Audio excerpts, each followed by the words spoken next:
চলে আসলাম আমার রান্নাঘরে রান্না করতে, যেহেতু আজকে 16ই ডিসেম্বর। তাই বাচ্চাদের রান্না করে কি দিব চিন্তা করতেছি।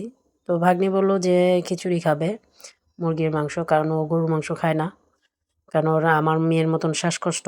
তার জন্য মুরগির মাংস রান্না করলাম, শুটকি বাগার দিলাম, লইট্টা শুটকি, আর বেগুন ভাজা আছে। খিচুড়িটা আসলে আমি যেভাবে রান্না করি সবাই এভাবে রান্না করে কিনা আমি জানি না, তবে আমার এই ভুনা খিচুড়িটা অনেক মজা হয়। এভাবে সবাই রান্না করে দেখবেন। আসলে খিচুড়ির মজাটা হয়েছে মূলত ডাউলের উপরে। আমি ৩ পদের ডাউল দিয়েছি: মুগের ডাল, মুসুরির ডাল, খেসারির ডাল। আর হয়েছে আমার শাড়ি আছে, এটা তো কমন আমার। সয়াবিন তো সাথেই থাকে, সয়াবিনটাও কে, কে খায় আমি আসলে জানি না। আমার অনেক পছন্দ। আর আলুর সাথে আলু দিলাম। ঘিটার সাথে দিয়ে দিবেন। আর লাস্টে দিবেন ধনেপাতা। খিচুড়ির মধ্যে ধনেপাতা না দিলে একটু মজা লাগে না।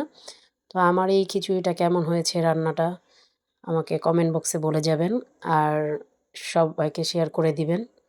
নতুন, নতুন ভিডিও আপনাদের আবার দিব আমি, ইনশাআল্লাহ।